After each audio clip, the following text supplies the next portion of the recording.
Welcome back to another episode of ROC Boys Football. The fellas heading to the state of Florida as we got a heated rivalry as the Florida Gators go on the road to play the Florida State Seminoles. Seminoles come in as 9.5-point favorites. The over-under, I believe, sitting around 58. This is going to be a really interesting game, and I'm not right on a ton. I will say I was right on this Florida State team being extremely good and just being hurt at a very unfortunate time. You remember they beat a very good LSU team week 1 of the season. Then they start kind of racking up some injuries, and then they play the hardest kind of 3-game stretch of their slate when they go Wake Forest, NC State, Clemson. They lose all 3 of those games, and I said after this bye week, they go into a bye week, they get some of their playmakers healthy. This is going to be a very dangerous Florida State team, and that has proven to be very true as Florida State has been on a tear since the bye week. Before we get into the matchup, I just want to say thank you guys for the support you guys have shown. Both Gator fans and Seminole fans, we talk a lot about the Gators. We talk a lot about the Seminoles. You guys have been absolutely awesome with the support. So if you do like the content, consider subscribing to the channel. We love making these videos. We love talking ball with you guys, and the support that you guys have shown really is appreciated. I want to kind of continue talking about this Florida State team and what the future looks like for Florida State. I mean, this is a massive game when you talk about the outlook of the program the next couple of years. I mean, Coach Norvell was kind of on the hot seat. This needed to be a good season for him. It has been a very good season for him. It's looking really optimistic, this program. Florida Gators were recruiting extremely well, but obviously a loss to Vanderbilt does not look good. Billy Napier, I think we knew needed some time to get his guys and what he wants to do into this program.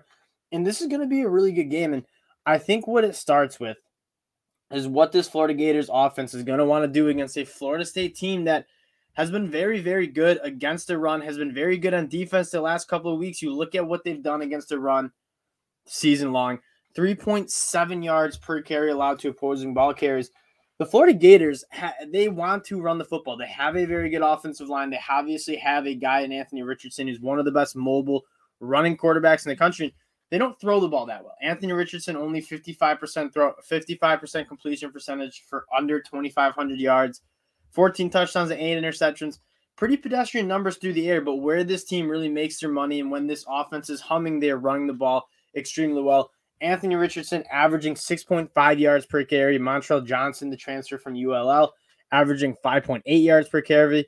Trevor Etienne averaging 6.2 yards per carry. This team wants to get behind their very good offensive line with a very athletic quarterback and run the football down your throat. Now, Florida State has been very good stopping the run, and I think one of the most impressive things you look at with Florida State and why they've had so much success on defense the last couple of years, this year as opposed to last couple of years, is the linebackers. I've been extremely impressed with guys like Tatum Bethune coming over from UCF, Kalen DeLoach, Akeem Dent, DJ Lundy. This linebacker core, this is probably the best linebacker play I've seen from Florida State in years.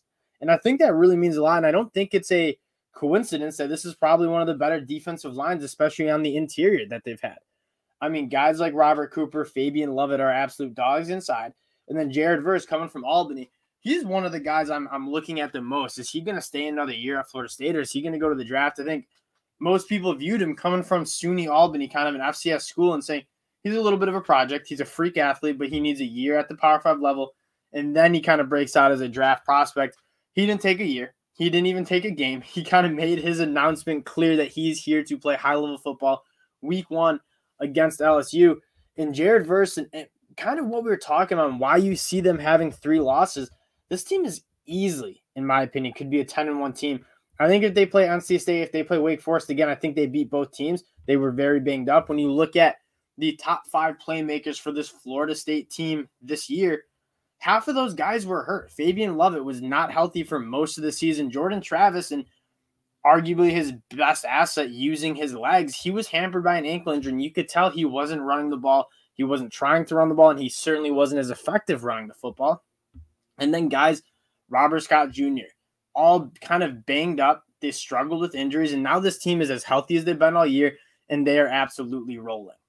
Now, on offense for Florida State, the team is starting to click a little bit. They're running the football extremely well. You take a look at a guy like Trey Benson, who is absolutely coming on, averaging 7 yards per carry for over 850 yards, He's been extremely impressive. Lawrence to a Philly, also very good, 4.8 yards per carry. He's also been very, very good out of the backfield.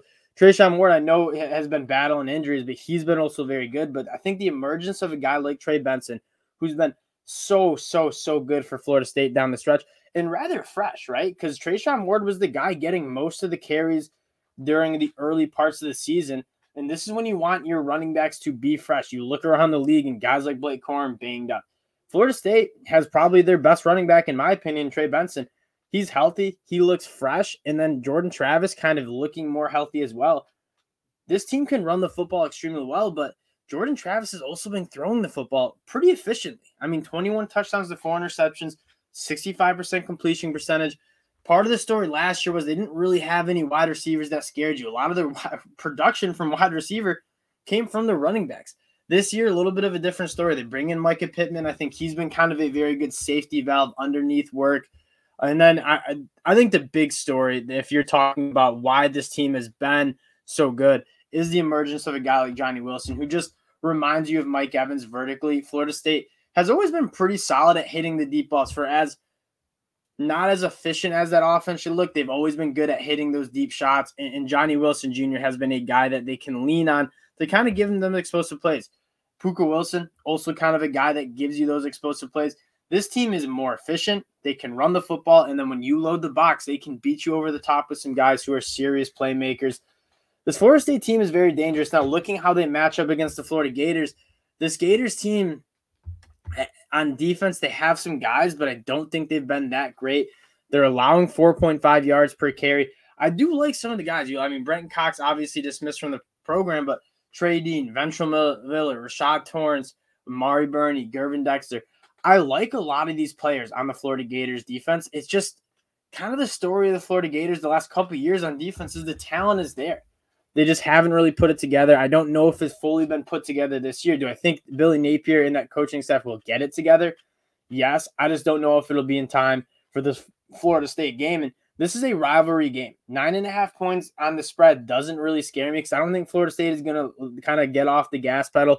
They want an impressive win over an SEC opponent, and you look at them sitting at 8-3, chance of going 9-3, and kind of maybe a New Year's Six Bowl. They're a top 15 team in the college football playoff rankings. This Florida State team, I think, is really dangerous, and I think they're gunning for a top 12 spot to finish out the season. It's just a shame that this Florida State team spent so much of their season banged up because I really do think this is the best Florida State team, not only talent-wise, but how they're playing. The product that they're bringing to the field has been extremely impressive. Getting to the pick, Florida State coming in at 9.5-point favorites at home. I'm riding with the Florida State Seminoles. You look at how these two teams are finishing the season. Vanderbilt Florida coming off a brutal loss to Vanderbilt.